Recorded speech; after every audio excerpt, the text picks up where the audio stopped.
गांव घर में अक्सर लोग पैसे उधार लेते हैं, ठीक है, जिसको हम लोग क्या पैसे उधार लेते हैं उसी को आपको रिटर्न करना होता है कुछ पैसा और जोड़ करके, जिसको हम लोग गांव की बोल चाल के भाषा में सूद बोलते हैं। क्या बोलते हैं? सूद। अगर आप लोग को सूद को कैसे निकाला जाता है नहीं पता है तो आइए इस वीडियो को देखने के बाद आप 100% सीख जाइएगा कि आपको पैसा कितना रिटर्न करना है।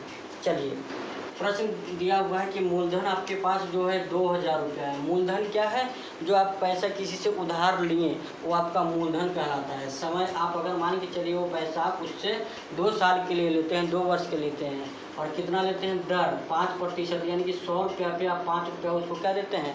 ब्याज देते हैं। तो इसको आपका ब्याज टोटल कितना हो जाएगा उसको आपको कैलकुलेट करना है। तो इसको सॉल्व करने से पहले आपको एक फार्मूला पता होना चाहिए कि ब्याज बराबर फार्मूला क्या होता है।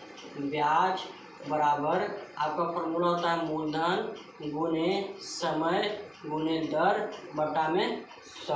आपका 20 हो गया प्रिंसिपल जिसको मूलधन बोलते हैं, 30 हो गया टाइम जिसको समय बोलते हैं, 8 हो गया आपका रेट जिसको दर बोलते हैं। इस पर आपको इसको क्या करना है? बैठाना है। तो जैसे कि ब्याज आपका हो गया कितना, प्रिंसिपल कितना था आपका मूलधन 2000 गुने समय कितना था 2 वर्ष, तो 2 गुने दर कितना है आपका 5 बटा में क्या कर देना है 100। अब इसको काट के 0 से 0 क्या 2 को कैंसिल, यहाँ बच गया आपका 20 गुने 2 गुने 5, यानी कि 20 दूना 40, 40 बचे 200 रुपया आपको क्या देना होगा उसमें ब्याज देना होगा।